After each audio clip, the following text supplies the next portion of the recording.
English with Deck. Ah, what a mess. Oh, what? That's no good, is it? Oh, it's too hot. It's not fair. Grumble, grumble, grumble, grumble, grumble, grumble, grumble. Yes, the time has come to do a long time in the making. I say long time in the making, a long time in the thought process of an episode about complaints. Yes, another word for a complaint is a rant. Rant, R-A-N-T. A rant is a little bit different, just in the sense of a complaint is just moaning, being annoyed, being frustrated by something. A rant is slightly more long-winded. Maybe you talk for longer or discuss it for longer. Maybe if someone's complaining, it's a bit shorter. If someone's ranting, it goes on for a little while. So, without further ado, let's get into this. Now, what I did, I've written down a big list in typical British style, a big list of complaints which I want to voice. I want to voice my complaints. But let me just start by saying, we shouldn't be afraid to complain. Now, where you come from culturally can have implications into how you complain and how open you are about it. For example, I think it's very common in British culture to complain very openly about little things which maybe in other cultures a lot of people, not everyone, a lot of people would consider not to be worth complaining about. Of course, this is generally speaking, but absolutely different cultures have different ways of complaining. And I've mentioned this before in previous episodes, but for example, in England or Britain, the UK, we often voice our thoughts out loud. And it's quite common. And in Japan, for example, it's less common to do that so openly. So it's quite common if I complain in the same way I would do in English, then it can come across as a bit tedious, a bit annoying, without a doubt. I am aware of that. So that is something I personally have had to be careful of when discussing things with Japanese colleagues, friends and family. Okay, so now the good old introduction is out of the way. Out of the way? Out of the way! Out of the way. Let's get cracking with this. Okay, so as always, we do want to keep it reasonably short and snappy for the time of the episode. So let's see how many we can get done. Okay, where to start? Well, I guess at the beginning. Okay. Now, slow walkers. Now, I am aware this one can come across as a little bit mean, maybe. And when I'm talking about slow walkers, if it's an older person, elderly person, or a little kid, sure, that they're exempt from this, of course. Or if they obviously have, they're on crutches or something like that, of course.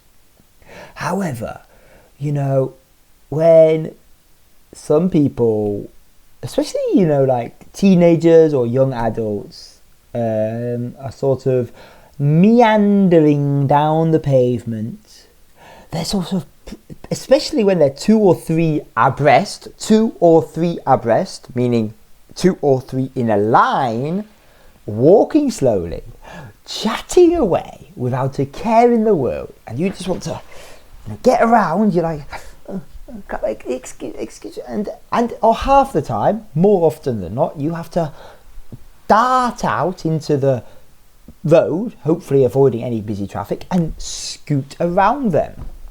And they've completely ignored you in the process. Yeah, that one is a particularly annoying one. This one. Okay. Phone battery. Oh my gosh. You know, I think this is a very modern day issue, complaint. Modern day complaint. But, you know, phone battery. Now, we all know the older phones, you know, their battery, for obvious reasons, their battery was fantastic. It wasn't literally just a day or less, it was several days, even a week in many cases. The charging time obviously took a little while, but wow, you know, I could go out for a whole weekend, you know, go camping for a week and maybe charge it one time. But now, you know, consistent phone battery anxiety. So for example, I wake up, my phone battery's on 100%, and then maybe I go downstairs, I do a bit of reading the news. I look at, and then my phone battery's gone to 98%, 97%. Okay. Play a bit of music whilst cooking breakfast. 80%. What? It'll be okay for the day. Get back from dropping the kids off, etc. 70%. Play music the whole time, of course. And then done, getting less. I mean, right now I'm looking at it and 57%. Oh, yes, phone battery anxiety. That is really annoying. Okay. So one thing that is slightly, I do like to complain about, you know, is being put on hold when on the phone. You know, I get it that sometimes it takes a while for the customer service representative to, you know, get your information, to pull up the necessary documents. I get it, but you know, the music is more often than not trash, and it could if the music was better, you know, I would 100% be on board with it. I wouldn't have a problem. But I think it's the music more than anything. What else have we got? This one. Now, this is a real pet peeve. It's a real complaint of mine. Plans changing at the last minute. Now, when I say this, please bear in mind that as a father of 2 young kids, and as someone who does work, well, these days predominantly freelance, we have to be flexible. You know, plans change, things happen, as I've said in previous episodes. However, you know, let's say you make plans with a friend, and then 2 weeks before, you say to a few people, okay, let's meet on Saturday lunchtime, have some pizza, have some beers or whatever, and then that person cancels. Okay, cool, things happen. And then the next time, and the next time. But the issue isn't the cancelling, you know, things happen. It's the timing. Now, again, you know, I try to take all these things with a bit of salt. A bit of salt, oh my gosh, a pinch of salt. But even when taking these things with a pinch of salt, sometimes it can feel a bit personal. So yeah, that one's a tricky one though, because obviously everyone is living their own lives and having very busy schedules. So that's a case by case one. Okay, another one. This one, yes.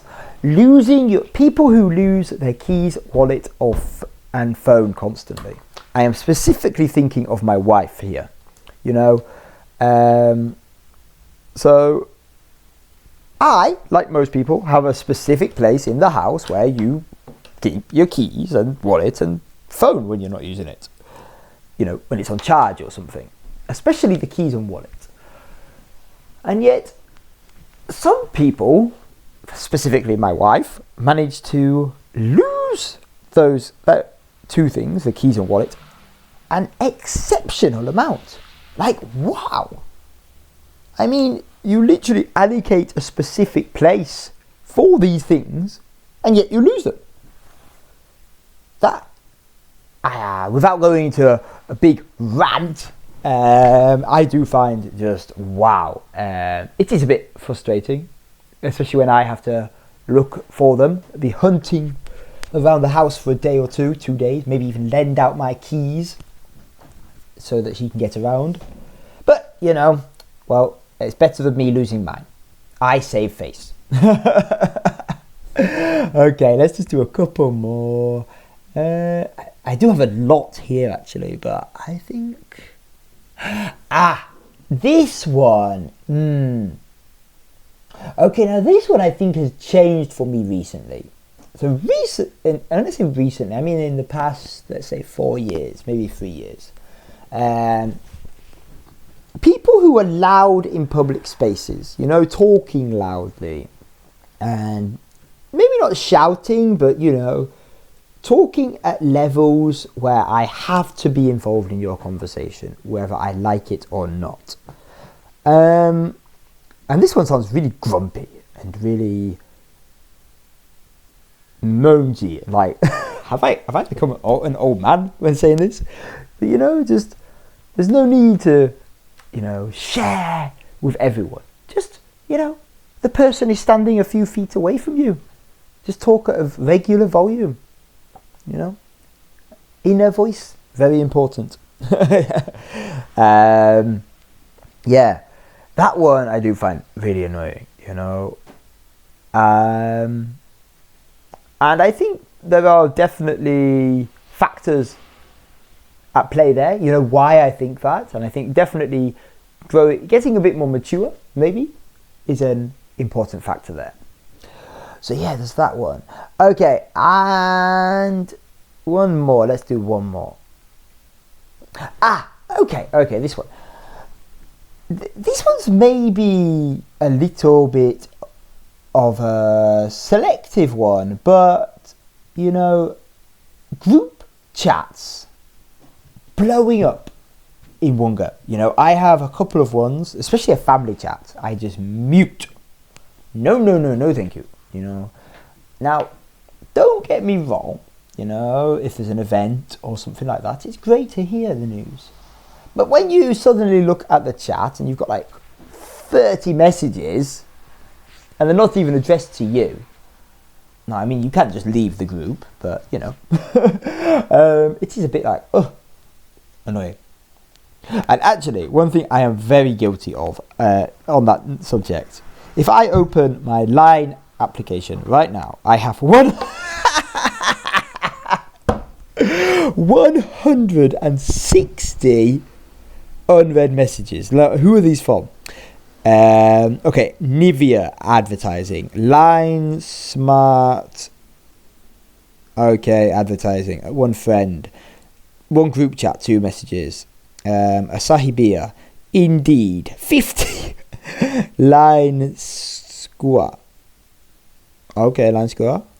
Line Voom 5, Sony Bank 2, Coca-Cola 18, Dynamo 6, PayPay Bank 6, Zozo Town 6, a friend, Sony Bank. I'm not even with Sony Bank anymore. So Bank. Okay. Most of these are, it's just 90% spam. So there you go. That's another one which I hate, but I am very guilty of. And I have 160 messages which I should delete. So, you know, just to finish, what do you think? Complaining, is it stress relief or a bad habit? Let us know in the comments, and I hope you're having a brilliant day, a brilliant evening, and I will see you in the next one. Bye now. Bye.